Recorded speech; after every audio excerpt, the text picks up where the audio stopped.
El Niño et son pendant La Niña sont des phénomènes climatiques récurrents dont l'ampleur est telle qu'ils agissent sur le climat dans le monde entier. Ces deux phénomènes naturels sont liés aux fluctuations de la température dans le centre et l'est de l'océan Pacifique au niveau de l'équateur, couplées à des modifications dans l'atmosphère.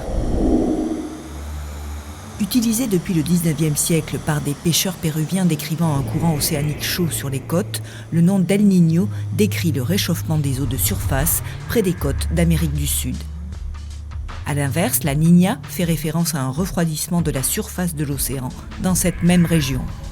Les deux phénomènes, qui peuvent durer 9 à 12 mois, se produisent de façon irrégulière tous les 2 à 7 ans, avec des périodes durant lesquelles ils peuvent disparaître. Ils influent sur les cycles de précipitations tropicales et la circulation atmosphérique. Pendant un épisode El Niño, on assiste à moins de pluie que la normale en Australie orientale, en Indonésie, aux Philippines, en Inde, en Afrique australe ou dans le nord du Brésil, mais à plus de précipitations sur l'ouest de l'Amérique du Sud, l'Afrique de l'Est équatoriale ou le sud des États-Unis. La Niña provoque des effets opposés en termes de précipitations. El Niño fait monter les températures et la Niña les fait descendre. Si les spécialistes n'ont pas la preuve que le changement climatique a un impact sur la fréquence des deux phénomènes, on estime probable qu'il aggrave les effets d'El Niño.